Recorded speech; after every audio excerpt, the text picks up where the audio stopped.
नमस्कार दोस्तों, स्वागत है आप अपने YouTube चैनल रीडिंग लवर्स पर। दोस्तों आज की जो वीडियो इसमें हम करने वाले हैं आपके टीएसटी पीएसटी में 2024 में कोई सा भी एग्ज़ाम है, चाहे इसमें आपका सी टेट वाला एग्ज़ाम है या कोई अन्य एग्ज़ाम है। तो आज की वीडियो में हम यहाँ पर पैडागोजी जो है इससे महत्वपूर्ण जो क्वेश्चन है उनको हम करने वाले हैं। इससे पहले जो हमने आपके 150 क्वेश्चन जो उनको कंप्लीट किया था डिटेल के साथ, तो आज की वीडियो में हम इससे आगे के जो महत्वपूर्ण क्वेश्चन है उनको करने वाले हैं। अगर आप हमारी इनसे पहले वाली वीडियो को अगर आप देखना चाहते हैं तो इसे आप हमारे चैनल की प्लेलिस्ट में जाकर देख सकते हैं।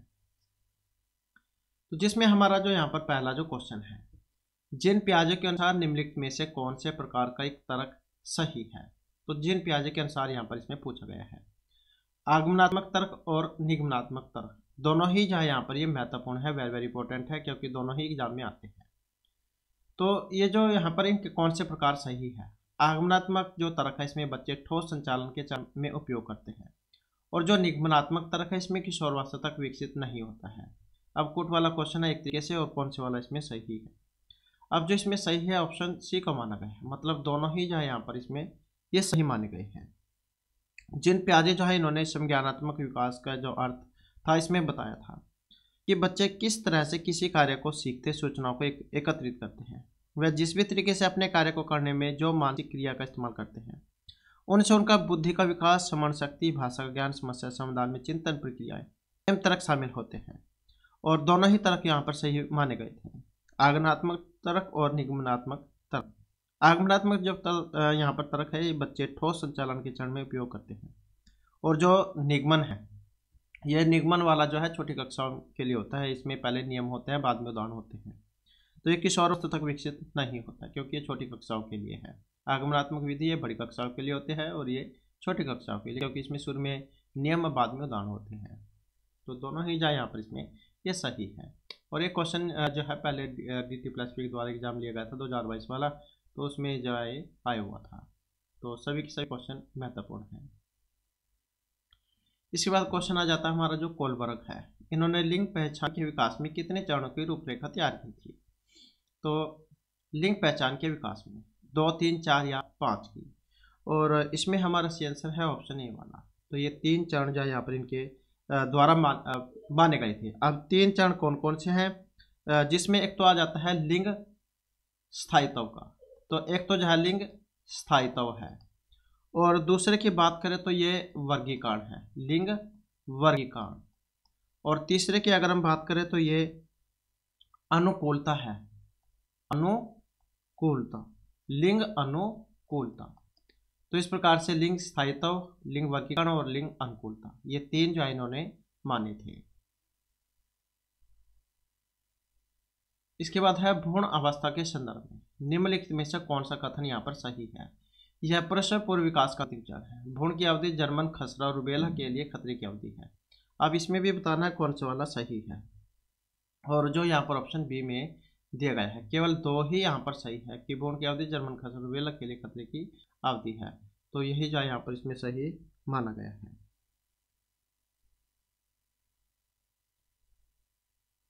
इसके बाद आ जाता है जन्म के तुरंत बाद नवजात बच्चे की बुनियादी शारीरिक स्थिति का आकलन करने के लिए प्रयोग किया जाता है।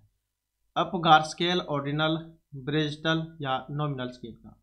तो जन्म के तुरंत बाद नवजात बच्चे की बुनियादी शारीरिक स्थिति का आकलन करने के लिए, और इसमें देखें तो ऑप्शन रहेगा ए वाला। तो ये अपगार स्केल है, अर्थात कहने का मतलब है कि जो नवजात शिशु है इनके जन्म के तुरंत बाद पहले 5 मिनट में शिशु की संपूर्ण सेहत की जांच के लिए सबसे पहले ये अपगार स्केल से दर्द रहित टेस्ट किया जाता है। इस टेस्ट से डॉक्टरों को यह जानने में मदद मिलती है कि शिशु को तुरंत किसी उपचार की जरूरत है या नहीं है। तो अपगार स्केल में 5 घटक शामिल होते हैं। कौन कौन से, एक तो इसमें रंग, हृदय की गति, रिफ्लेक्सिस, मांसपेशियों की टोन और श्वसन। तो ये 5 चीजें इसमें देखी जाती हैं। इसके बाद आ जाता है जिन प्याजे ने प्रारंभिक बाल्यावस्था जो 2 से 7 वर्ष की मानी गई है को किसके रूप में बांटा है, वर्गीकृत किया है। औपचारिक, संवेदी, मूर्त या पूर्व परिचालन में। जिन प्याजे जो है इन्होंने विकास की 4 अवस्थाएं जो इनके बारे में बताया था। तो यहाँ पर जो इसमें देखें तो कौन सा वाला सही आंसर है, और सही आंसर जो है यहाँ पर ऑप्शन सी वाला इसमें रहेगा।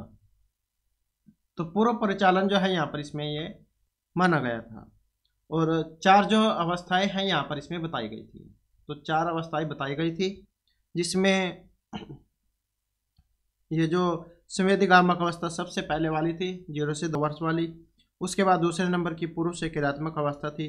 तीसरे नंबर की जो है यहाँ पर ये मूर्त, और चौथे नंबर की जो औपचारिक अवस्था है इसे माना गया था। तो इस प्रकार से 4 जो अवस्थाएं हैं यहाँ पर इनके द्वारा ये मानी गई थी। इसके बाद जो हमारा यहाँ पर नेक्स्ट जो क्वेश्चन आ जाता है, नेक्स्ट क्वेश्चन है जीन पियाजे ने नैतिक विकास की अवस्थाओं के संदर्भ में निम्नलिखित में से कौन सा युग्म सही माना है? प्री मॉरल 0 से 5 वर्ष, मॉरल रिलियमस 5 से 10 वर्ष का, और कौन से वाला जो है इसमें यहाँ पर सही है? तो कौन से वाला सही है यहाँ पर? और इसमें अगर हम यहाँ पर सही देखें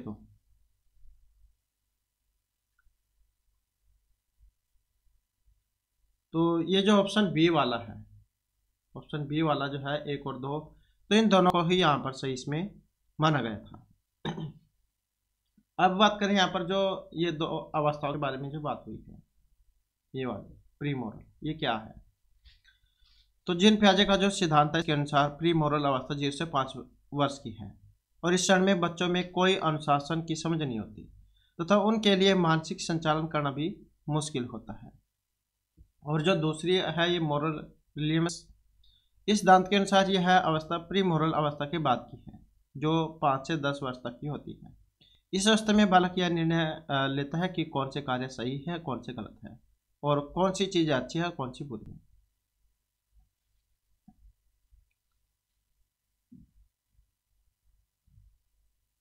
तो इस आधार पर जो है ये दोनों ही सही माने गए थे। इसके बाद आता है जीन पियाजे का जो ये संज्ञानात्मक विकास है, किस चरण के दौरान बच्चे द्वारा प्रतीकात्मक तर्क जैसे अभिप्रेतार्थ, वियोजन दोनों में से एक या दोनों के प्रस्तावक संयोजन प्राप्त किए जाते हैं? तो मूर्त संक्रिया काल है, औपचारिक है, संवेदी है, या पूर्व संक्रिया काल है? और इसमें देखें तो ऑप्शन जो है बी वाला इसका रहेगा। तो कौन से है औपचारिक संक्रिया काल यहाँ पर इसमें माने गए हैं।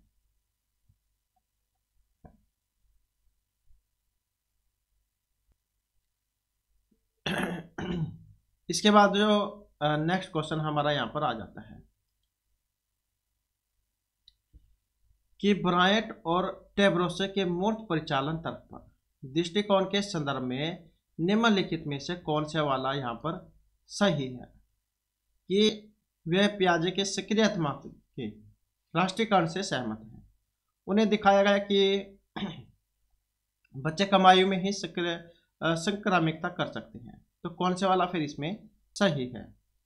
और इसमें जो ऑप्शन ए जो है केवल 2 को ही सही यहाँ पर माना गया था।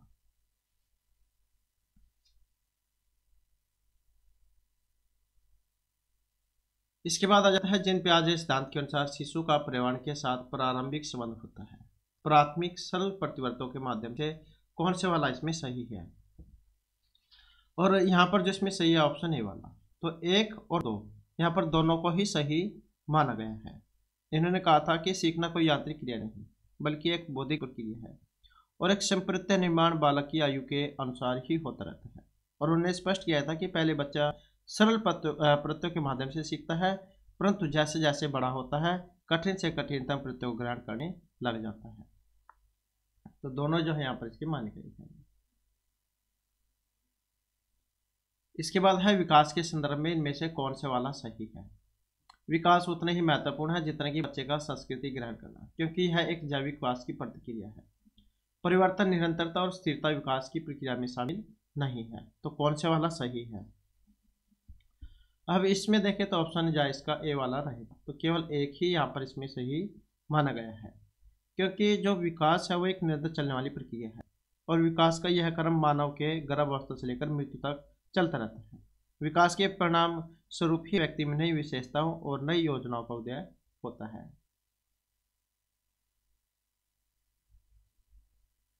इसके बाद आ जाता है विकास की अवधि के संदर्भ में कौन सा वाला कथन यहाँ पर इसमें सही है। जिन पियाजे के अनुसार शैशवावस्था की गुदा और फालिक अवस्था और प्रारंभिक बचपन की इडिपल अवस्था का वर्णन करता है। वाइगोत्स्की ने शैशवावस्था अवधि के रूप में संबद्ध और मध्य बचपन अवधि के रूप में अधिगम जैसी अवस्थाओं की एक श्रृंखला विलक्षित की है। तो इसमें कौन से वाला सही है। और यहाँ पर देखें तो जो ऑप्शन बी वाला जो है इसमें सही माना गया है। अब दो में क्या है कि जो वाइगोत्स्की है इन्होंने शैशवावस्था अवधि के रूप में संबद्ध और मध्य बचपन अवधि के रूप में अधिगम जैसी अवस्थाओं की एक श्रृंखला विलक्षित की है। इसके बाद है इनमें से गर्भ का कौन सा व्यवहार सही है। भ्रूण की सबसे पहले पता लगाने योग्य हलचल उनके हाथ की हलचल होती है। 16 सप्ताह तक बाहरी स्पर्श के लिए भ्रूण की प्रतिक्रिया संपर्क के क्षेत्र में स्थायीकृत होती है। तो यहाँ पर जो इनमें कौन से वाला माना गया है। और इसमें भी देखें तो यहाँ पर ऑप्शन सी वाला है। तो केवल जो दो है उसी को यहाँ पर इसमें सही माना गया है। गर्भ के व्यवहार के संदर्भ में 16 सप्ताह तक बाहरी स्पर्श के लिए भ्रूण की प्रतिक्रिया संपर्क के क्षेत्र में स्थायीकृत होती है। गर्भधान के क्षण से ही विकास की प्रक्रिया शुरू हो जाती है और एक गर्भित कोशिका जो डिंब एवं शुक्राणु के सम्मिलित से निर्मित होती है उसमें समस्त आनुवांशिक सूचनाएं कूट संकेतित रहती है, जिससे कुछ समय अंतराल के पश्चात एक पूर्ण मानव जीव का निर्माण होता है। तो इसी कारण से जो ऑप्शन जो है यहाँ पर से केवल दो को ही माना गया है। इसके बाद है मध्य बचपन के सामाजिक और जैविक चिन्हों के संदर्भ में इनमें से कौन सा वाला कथन सही है। पहला है कि दूध के दांतों के बदलने पर प्रथम वयस्क दांतों का फटना। 5 तथा 7 वर्ष की आयु के बीच मस्तिष्क का विकास तेजी से होता है, खासकर फ्रंटल लोब के क्षेत्र में। अब इसमें कौन सा वाला सही है। अब यहाँ पर देखें तो ऑप्शन जो ए है मतलब दोनों ही यहाँ पर सही माने गए हैं।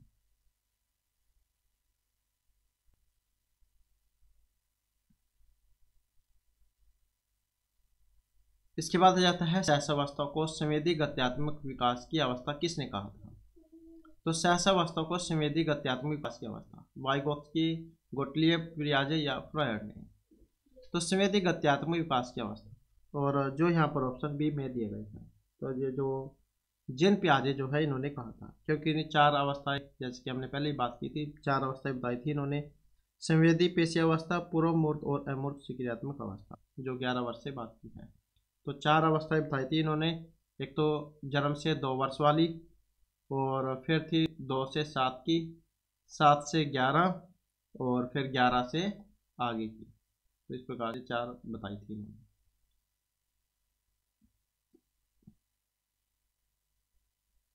इसके बाद है बच्चों के द्वारा लोगों को पहचानने के संदर्भ में कौन सा वाला सही है। शिशुओं को सामान्य रूप से पहचानने में मदद के लिए उनकी सभी इंद्रियों से जानकारी होती है। बुस्नेल का अनुमान है कि 11 से 12 घंटे का अनुभव नवजात शिशु के लिए मां के चेहरे को देखने के लिए प्राथमिकता विकास करने के लिए पर्याप्त है। तो कौन सा वाला सही है इसमें। और यहाँ पर देखें तो ऑप्शन ए अर्थात दोनों ही यहाँ पर इसमें सही माने गए हैं। तो बच्चों द्वारा लोगों को पहचानने के संदर्भ में शिशुओं को सामान्य रूप से पहचान में मदद के लिए उनकी सभी इंद्रियों से जानकारी होती है। और जो बुस्नेल है इनका अनुमान है कि 11 से 12 घंटे का अनुभव नवजात शिशु के लिए मां के चेहरे को देखने के लिए प्राथमिकता विकसित करने के लिए पर्याप्त है। इसके बाद आ जाता है डैश को रेखांकित करने वाली गतिक सिद्धांतों का विलक्षण विकासात्मक व्याख्या में मूलभूत महत्व है। स्व व्यवस्थापन जटिलता को कम करना। तो कौन से वाला सही है इसमें। अब यहाँ पर इसमें देखें तो ऑप्शन जो बी है तो केवल एक जो है स्व व्यवस्थापन इसी को यहाँ पर माना गया है। स्व प्रबंधन जो है इससे पता लगता है कि आप स्वयं को व्यवस्थित करने और किसी भी परियोजना के लिए अपने विचार प्रस्तुत करने में सक्षम है। तो स्व व्यवस्थापन जो है इसको माना गया है। इसके बाद आ जाता है प्रसव पूर्व विकास को प्रारंभिक रूप से किन अवस्थाओं में विभाजित किया गया है। प्रसव पूर्व विकास को जर्मिनल, भ्रूणीय, गर्भ अवस्था कौन सी में बांटा गया है। और इसमें जो बांटा गया है ऑप्शन बी में जो है मतलब इन तीनों में बांटा गया है। जर्मिनल चाहिए रोगाणु अवस्था कह देते हैं इसको, भ्रूणावस्था और गर्भावस्था में बांटा गया है। प्रसव पूर्वावस्था इसमें शिशु माँ के गर्भ के अंदर विकसित होता है और इन्हीं 3 अलग अलग चरणों से गुजर कर वह परिपक्व होता है। तो ये 3 माने गए थे। इसके बाद है विकासात्मक मनोविज्ञान के संदर्भ में विकासात्मक परिवर्तन घटित होता है वृद्धि के परिणाम स्वरूप पर्यावरण के साथ साथ बच्चे के परस्पर क्रिया के माध्यम से। अब यहाँ पर भी कौन सा वाला सही है, और इसमें जो ऑप्शन डी वाला रहेगा तो दोनों ही यहाँ पर सही इसमें माने गए हैं। विकासात्मक जो मनोविज्ञान के संदर्भ में विकासात्मक परिवर्तन वृद्धि के परिणाम स्वरूप और पर्यावरण के साथ बच्चे की परस्पर क्रिया के माध्यम से घटित होता है। विकासात्मक मनोविज्ञान एक वैज्ञानिक अध्ययन है जो मनुष्य के जीवन में हो रहे परिवर्तन के बारे में बताता है कि लोग जीवन के विभिन्न चरणों में कैसे विकसित और अनुकूल करते हैं। इसके बाद आ जाता है शिशु विकास के संदर्भ में दुश्चिंता के प्रकारों के संदर्भ में इनमें से कौन सा वाला सही है। विचित्र दुश्चिंता विचित्र लोगों और स्थानों की सतर्कता है जो कुछ शिशुओं द्वारा पहले वर्ष की दूसरी समय के दौरान दर्शाई जाती है। वियोगज दुश्चिंता एक शिशु द्वारा दिखाया गया संकट है जब एक परिचित देखभाल करने वाला चला जाता है। अब इसमें कौन सा वाला सही है, और यहाँ पर इसमें देखें तो जो ऑप्शन 2 है, मतलब दोनों ही यहाँ पर सही मान गए हैं।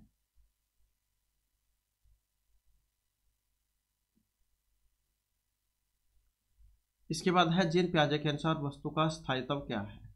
समझ की दृष्टि से बाहर होने पर भी कोई व्यक्ति या वस्तु अस्तित्व में होता है। यह संवेदी गत्यात्मक अवस्था के दौरान धीरे धीरे विकसित होता है। तो जीन पियाजे के अनुसार वस्तु का स्थायित्व क्या है, और इनके अनुसार जो यहाँ पर स्थायित्व है जो ऑप्शन 1 में दिए गए हैं, मतलब 1 और 2 ये दोनों ही यहाँ पर सही इसमें माने गए हैं।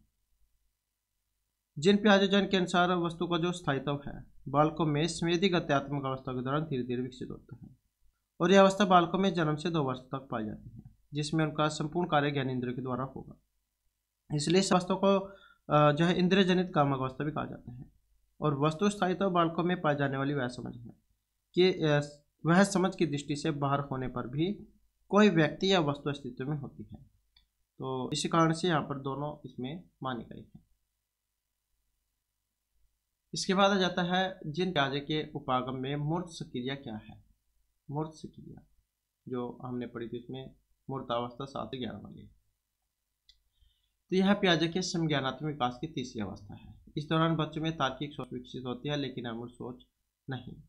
अब इसमें देखें तो कौन सा वाला सही है, कौन सा जो ऑप्शन डी है, मतलब 1 और 2 दोनों ही जा यहाँ पर इसमें माने गए हैं क्योंकि ये तीसरी अवस्था भी है। यहाँ से भी आप देख सकते हैं तीसरी अवस्था है ये तीसरे नंबर की, और इस दौरान बच्चे में तार्किक सोच विकसित होगी लेकिन अमूर्त सोच नहीं। अमूर्त सोच वाली जो अवस्था इससे चौथे नंबर वाली जो मानी गई है ये 11 से आगे की, तो वो वाली मानी गई है। इसके बाद है अन्योन्य नियमन के संदर्भ में स्टिल फेस पैराडिगम क्या है। यह 2 से 9 महीने के शिशु में अन्योन्य नियमन को मापने के लिए उपयोग की जाने वाली एक शोध पद्धति है। यह एक सामान्य आमने सामने की अन्योन्य क्रिया का अनुसरण करता है। तो कौन सा वाला इसमें सही है। अब इसमें देखें तो ऑप्शन ए वाला, तो 1 और 2 दोनों ही यहाँ पर इसमें माने गए हैं। इसके बाद आ जाता है कि संयुतक बच्चे वृत्त वर्ग और त्रिभुज जैसी आकृतियां बनाना शुरू कर देते हैं। तो ये 3 है, 2 है, 6 या फिर 10 वर्ष है। तो किस आयु तक बच्चे वृत्त वर्ग और त्रिभुज जैसी आकृतियां बनाना शुरू कर देते हैं। अब इसमें देखें तो हमारा आंसर ऑप्शन ए वाला रहेगा। तो कौन सा है यहाँ पर 3 वर्ष जो है यहाँ पर ये इसका माना गया है। 3 साल के बच्चे में अच्छी समझ उत्पन्न होने लग जाती है और बुनियादी बातों को पहचानने में भी सक्षम हो जाता है। वर्ग आयत वृत्त और त्रिकोण जैसी आकृति को बनाने लग जाता है तथा उसमें धीरे धीरे अंडाकार दिल तारे और हीरे के भी समझ उत्पन्न होने लग जाती है। कई सारी चीजें हैं जो बच्चे को आकार सीखने में मदद करती हैं। इस उम्र में बच्चों को पेंटागन, षटभुज और अष्टभुज जैसी आकृतियों को भी सिखाया जाता है। तो ये सारे जो है 3 साल का बच्चा सीख लेता है। इसके बाद है इनमें से कौन सा वाला सही है। मध्य बाल्यावस्था के दौरान मित्रता में लड़कों की तुलना में लड़कियों में सहयोग करने की क्षमता होती है। मध्य बाल्यावस्था की मित्रता में लड़कों की तुलना में लड़कियों में अंतरंग साझा करना अधिक सामान्य होता है। तो कौन से वाला कथन इसमें सही है? और यहाँ पर अगर हम अब सही देखें तो इसमें जो है, जो ये ऑप्शन सी वाला है, सी वाला केवल 2, इसी को जो है इसमें सही माना गया है। अब 2 में क्या है कि मध्य बाल्य अवस्था की मित्रता में लड़कों की तुलना में लड़कियों में अंतरंग साझा करना अधिक सामान्य होता है, क्योंकि बालक मित्रता का भाव ज़्यादा प्रकट करते हैं और ज़्यादा से ज़्यादा वक्त अपने मित्रों के साथ व्यतीत करना पसंद करते हैं। लेकिन जो लड़कियां हैं इनमें अंतरंग साझा करने की प्रवृत्ति लड़कों की अपेक्षा अधिक है, क्योंकि लड़कियों का ज़्यादातर समय घर पर बीतता है, इसलिए वह घरेलू कार्य में अधिक रुचि लेती है।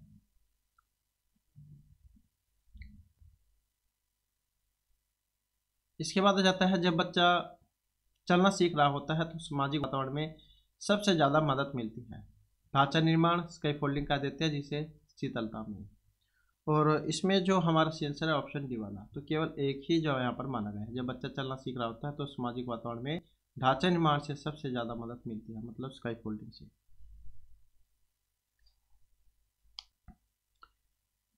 नेक्स्ट जो हमारा यहाँ पर इसमें जो क्वेश्चन आ जाता है, ये जो मध्य बाल्यावस्था है इसमें मित्रता के संदर्भ में किस आक्रमण का लक्ष्य एक उद्देश्य को प्राप्त करना है? सतर्कतापूर्ण आक्रमण, नैमित्तिक आक्रमण, कौन से वाला सही है? अब यहाँ पर इसमें देखें तो ऑप्शन सी वाला रहेगा, तो केवल 2 जो है इसी को यहाँ पर इसमें सही माना गया है। तो नैमित्तिक आक्रमण, जब किसी लक्ष्य या वस्तु को प्राप्त करने के लिए आक्रमण किया जाता है तो उसे ही हम नैमित्तिक आक्रमण कहेंगे। जैसे एक दबंग छात्र है, वो विद्यालय में नए विद्यार्थी को इसलिए मतलब लड़ता है, चपट लगाता है जिससे कि उसकी चॉकलेट ले सके। इस प्रकार कहा जा सकता है कि मध्य बाल्यावस्था में मित्रता के संदर्भ में नैमित्तिक आक्रमण का लक्ष्य एक उद्देश्य की प्राप्ति करना होता है। इसके बाद है हमारा नेक्स्ट, प्री स्कूलर के खाने की आदतों के संदर्भ में कौन से वाला सही है? यहाँ पर प्री स्कूलर और शिशु दोनों अपने आकार के अनुपात में समान रूप से खाते हैं। प्री स्कूलर शिशु की तुलना में अपने आकार के अनुपात में अधिक खाता है। प्री स्कूलर और शिशु की खाने की आदतें उनके आकार के अनुपात में यादृच्छिक होती है, या फिर प्री स्कूलर शिशु की तुलना में अपने आकार के अनुपात में कम खाते हैं। अब यहाँ पर भी इसमें बताना है कौन सा वाला सही है। अब इसमें अगर हम यहाँ पर सही देखें तो जो ऑप्शन डी है, प्री स्कूलर शिशु की तुलना में अपने आकार के अनुपात में कम खाते हैं, तो इसी को जो है यहाँ पर इसमें माना गया है। इसके बाद आ जाता है नेक्स्ट हमारा, नेक्स्ट में इनमें से कौन सा प्रारंभिक बाल्यावस्था के दौरान संज्ञानात्मक अग्रगति के अंतर्गत आता है? केंद्रीकरण प्रतीकों का उपयोग, मस्तिष्क का सिद्धांत। प्रारंभिक बाल्यावस्था के दौरान संज्ञानात्मक अग्रगति के अंतर्गत आता है कौन सा? जो यहाँ पर ऑप्शन बी में है। तो 2 और 3 को यहाँ पर इसमें माना गया है, प्रतीकों का उपयोग और मस्तिष्क का सिद्धांत।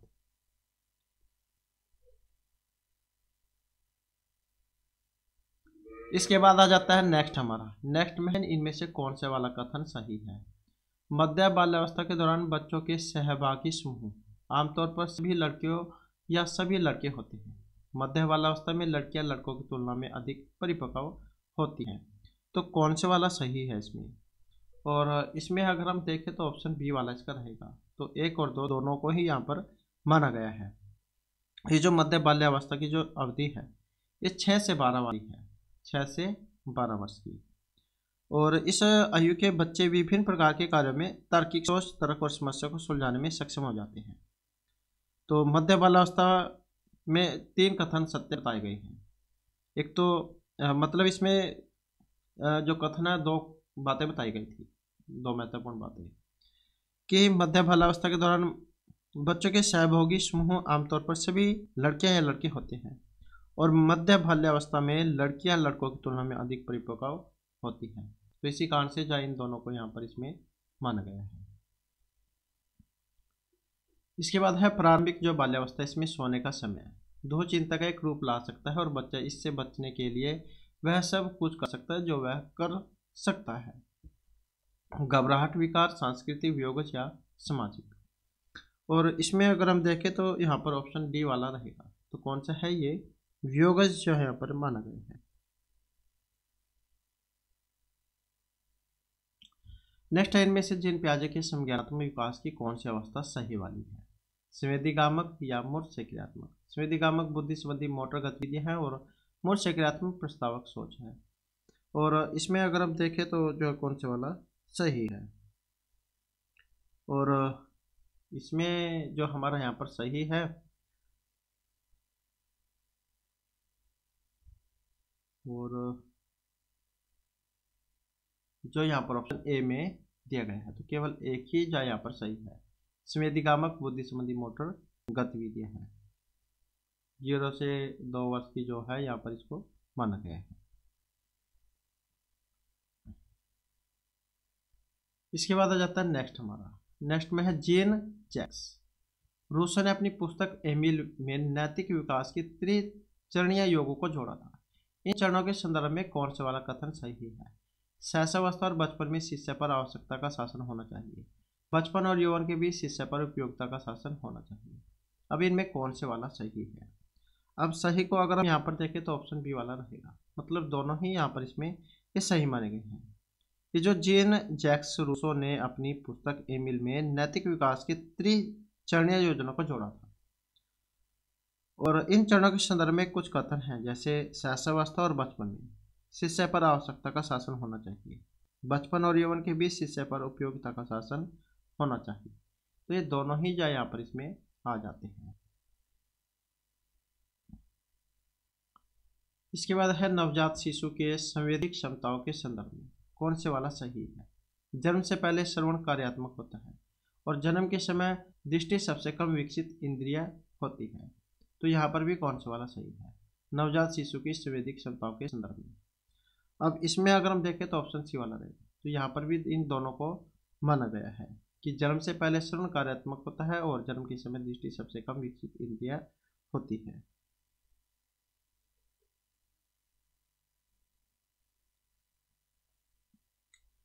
इसके बाद आ जाता है, इनमें से कौन सा कथन शारीरिक वृद्धि और परिवर्तन का वर्णन करता है। 1 वर्ष की आयु में बच्चे अपनी बचकानी गोलाई खोना शुरू कर देते हैं और बचपन के पतले एथलेटिक रूप को अपना लेते हैं। और 3 वर्ष की आयु में बच्चों के पेट की मांसपेशियां विकसित होती हैं और बच्चे के पेट की मांसपेशियों को कसती हैं।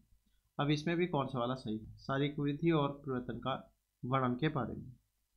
और यहाँ पर अगर हम इसमें देखें तो हमारा जो आंसर है ऑप्शन ए वाला रहेगा। तो इसमें केवल जो ऑप्शन 2 है इसको माना गया है कि 3 वर्ष की आयु में बच्चों की पेट की मांसपेशियां विकसित होती है और बच्चे के पेट की मांसपेशियों को कसती है।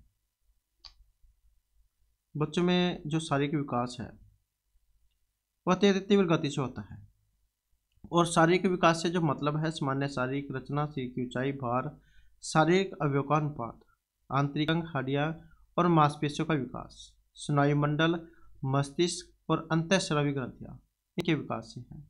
और बच्चे के शारीरिक विकास के संदर्भ में 3 वर्ष की आयु में बच्चे के पेट की मांसपेशियां विकसित होती हैं और बच्चे के पेट की मांसपेशियों को ये कसती है। तो इसी कारण से जो यहाँ पर ऑप्शन केवल 2 जो है इसी को माना गया है। इसके बाद है, इनमें से स्वयं का वर्णन करने के लिए उपयोग की जाने वाली विशेषताओं का समूह। स्वचिंता, स्व प्रेरणा, स्व परिभाषा, स्व अवधारणा है।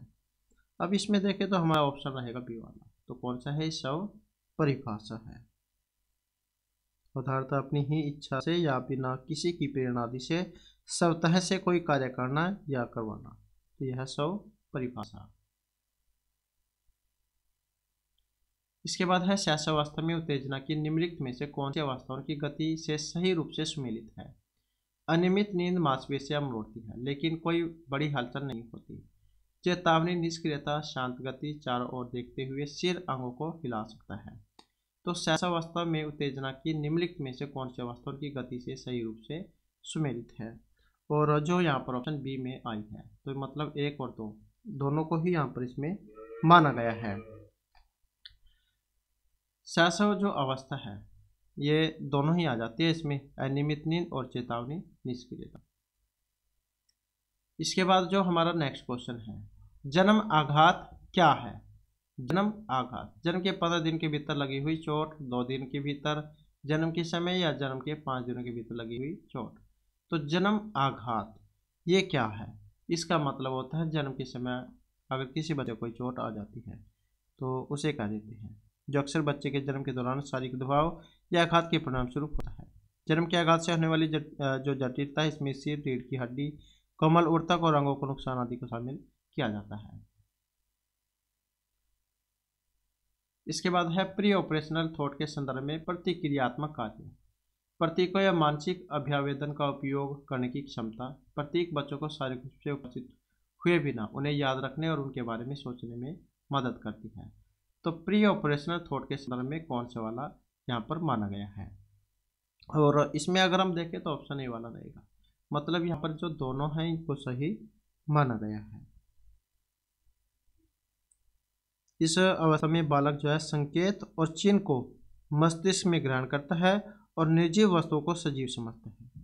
बालक विभिन्न घटनाओं और कार्यों के संदर्भ में क्यों और कैसे जानने में रुचि रखने लग जाता है। इसलिए संकेतों और भाषाओं का विकास इस अवस्था में तेजी से होने लग जाता है। नेक्स्ट आ जाता है बच्चे के जन्म में कितने चरण हैं? 2, 3, 4 या फिर 5। और इसमें जो चरण है ऑप्शन बी में जो आए हैं, अर्थात ये 4 चरण माने गए हैं। जैसे पहला चरण है तो ये गर्भाशय ग्रीवा का फैलाव होना, और दूसरा फिर बच्चे की डिलीवरी है, तीसरा प्रसव के बाद आप अपरा को बाहर धकेलती है, और चौथा है रिकवरी अर्थात जन्म के पहले 2 घंटे। तो 4 है बच्चे के जन्म में चरण, तो 4 वाले चरण। इसके बाद आ जाता है प्रारंभिक बाल्यावस्था में समज्ञानात्मक विकास के संदर्भ में थ्योरी ऑफ माइंड विकास क्या है? मस्तिष्क की परिपक्वता और संज्ञानिक सुधार को दिखाता है। वंशगत और पर्यावरणीय प्रभाव विकास में एक बड़ी भूमिका निभाते हैं। कौन से वाला सही है इसमें? अब इसमें जो है ऑप्शन डी वाला रहेगा, तो 1 और 2 दोनों को यहाँ पर इसमें माना गया है। इसके बाद जो हमारा क्वेश्चन आ जाता है जीन पियाजे के अनुसार इनमें से प्रतिरूपता का कौन सा युग्म सही सुमेलित है? अदृश्य प्रतिरूपता की बात करें तो सिर के उन हिस्सों का उपयोग करके नकल जिन्हें बच्चा नहीं देख सकता, जैसे कि मुंह। दृश्यमान प्रतिबिंब सिर के उन हिस्सों से नकल जो बच्चा देख सकता है, जैसे पैर और हाथ। तो अब इसमें जो यहाँ पर इनके बारे में कौन से वाला सही है और कौन से वाला है जो ऑप्शन सी में दिया गया है, मतलब 1 और 2 दोनों को ही यहाँ पर इसमें माना गया है। इसके बाद जो हमारा नेक्स्ट क्वेश्चन है डैश उन परीक्षणों का उपयोग करके समज्ञानात्मक क्षमताओं में मात्रात्मक अंतर को मापने का प्रयास करता है जो समज्ञानात्मक क्षमताओं को इंगित या पूर्व सूचित करता है। तो इसमें कौन से वाला फिर सही है? अब इसमें अगर हम सही को देखें तो जो ऑप्शन ए वाला है साइकोमेट्रिक दृष्टिकोण, तो इसी को इसमें माना गया है। ये एक ऐसे मॉडल पर आधारित होता है जो मानसिक परीक्षण के द्वारा मापी गई क्षमताओं के संयोजन के रूप में बुद्धि को दिखाता है। जैसे संख्या श्रृंखला परीक्षण पर प्रदर्शन एक जटिल श्रृंखला के लिए संख्या, तर्क और स्मृति क्षमताओं के भारी संयोजन का प्रतिनिधित्व कर सकता है। तो ये जो साइकोमेट्रिक जो है यहाँ पर इसको इसमें माना गया है। इसके बाद है ग्रोथ स्पर्ट के संबंध में कौन सा वाला सही है? लड़के में लगभग 17 से 19 साल की उम्र में ग्रोथ स्पर्ट पूरा हो जाता है और लड़कों में ये 10 से 12 साल की उम्र में ग्रोथ स्पर्ट शुरू हो जाता है। तो फिर कौन से वाला सही है इसमें? अब इसमें देखें तो ऑप्शन जो सी है केवल एक, इसी को सही माना गया है कि लड़के में लगभग 17 से 19 साल की उम्र में ग्रोथ स्पर्ट पूरा हो जाता है। इसके बाद है लगभग 1 वर्ष की आयु में बच्चा अपना पहला पहचानने योग्य शब्द उत्पन्न करता है जिन्हें डैश के रूप में जाना जाता है। 1 शब्द, किलकना, बड़बड़ाना या 2 शब्द चरण। और इसमें जो है ऑप्शन रहेगा 1 वाला, मतलब 1 शब्द चरण। लगभग 1 वर्ष की आयु में बच्चा अपना पहला पहचानने योग्य शब्द उत्पन्न करता है जिन्हें 1 शब्द चरण कहा जाता है। जब कोई बच्चा यह इंगित करते हुए अक्सर भोजन कहता है कि वह क्या खाना चाहता है, तो यहाँ पर माता पिता यह निष्कर्ष निकाल लेते हैं कि बच्चा भूखा है और शब्द और हाव भाव के आधार पर वह समझ जाते हैं कि वह भोजन चाहता है।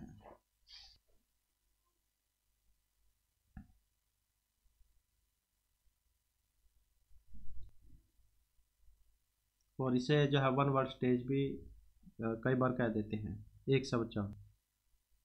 और ये जो है, ये जो होलोफ्रोस्टिक जो चरण होता है, इसके रूप में इसे जाना जाता है, कई बार आ जाता है। इसके बाद आ जाता है हमारा जिन पियाजे ज्ञानात्मक विकास की अवधारणाओं को चरणों की एक श्रृंखला के रूप में मानते हैं। तो कौन से इनमें से कौन सी अवस्था अनुमानित आयु का कौन सा युग्म सही है? जिन पियाजे के विकास की अवधारणाओं को चरणों में एक श्रृंखला के रूप में मानते हैं, तो कौन सा इसमें अवस्था अनुमानित आयु का सही युग्म रहेगा? तो सही कौन से वाला है? अब इसमें अगर हम यहाँ पर सही देखें तो ऑप्शन जो बी है, केवल एक संवेदी 0 से 2 वाली, ये मानी गई है। क्योंकि अमूर्त पहले आती है मूर्त अवस्था, ये 7 से 11 वाली है। अमूर्त ये 11 से आगे की है, तो यही सही है इसमें। इसके बाद संवेदी के बाद ये पूर्व सक्रियात्मक अवस्था आती है 2 से 7 साल की, तो ये दोनों गलत है, यहाँ पर सिर्फ एक ही सही है इसमें। इसके बाद जिन पियाजे का जो संज्ञानात्मक विकास का सिद्धांत है, इसके संवेदी मोटर चरण के निम्नलिखित में से कौन सा उपचरण सही ढंग से जोड़ा गया है? 1 से 4 महीना प्राथमिक परिपत्र प्रतिक्रिया, 4 से 8 महीना द्वितीय माध्यमिक परिपत्र प्रतिक्रिया। तो कौन से वाला सही है इसमें? तो इसमें जो दोनों को ही माना गया है, 1 से 4 महीना प्राथमिक परिपत्र प्रतिक्रिया और 4 से 8 महीने का द्वितीय माध्यमिक परिपत्र प्रतिक्रिया। तो इस प्रकार से जो है यहाँ पर दोनों ही इसमें माने गए हैं। इसके बाद आ जाता है नेक्स्ट, हमारा नेक्स्ट में है जिन पियाजे के अनुसार पूर्व चलनात्मक विचार की निम्नलिखित में से कौन सी सीमा सही सुमेलित है? परिवर्तन के बजाय अवस्था पर ध्यान दें। बच्चे स्थिति के एक पहलू पर ध्यान केंद्रित करते हैं और दूसरे की उपेक्षा करते हैं।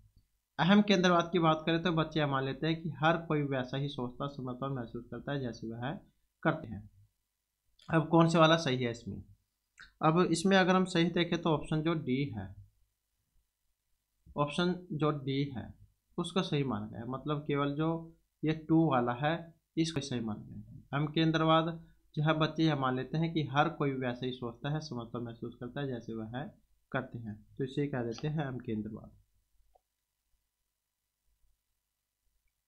उसके बाद है जिन पियाजे की शब्दावली में पर केंद्रिता क्या है? वस्तुओं या लोगों के बीच संबंध पर निष्पक्ष रूप से विचार करने में सक्षम होना। यह समझना कि कोई व्यक्ति या वस्तु दृष्टि से ओझल होने पर भी मौजूद है। अब कौन से वाला सही है पर केंद्रिता के बारे में?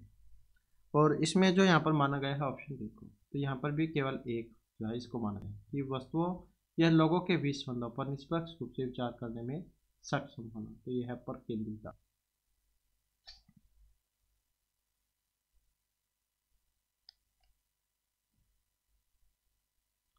इसके बाद है शिशु विकास के बेली पैमानों में इनमें से कौन से वाला सही सुमेलित है?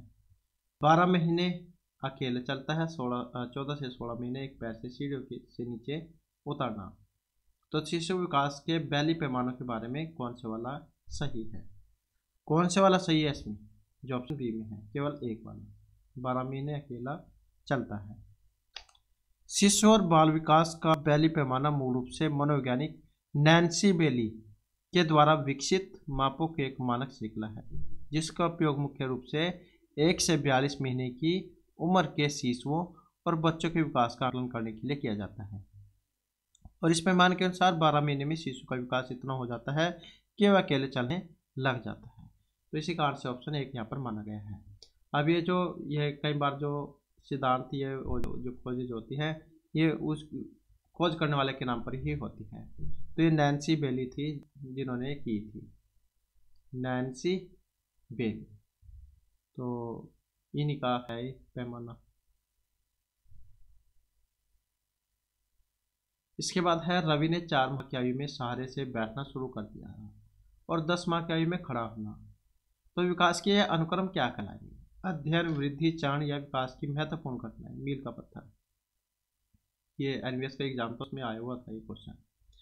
अब इसमें देखें तो ऑप्शन जो है डी वाला इसका माना गया है, विकास की महत्वपूर्ण घटना या मील का पत्थर।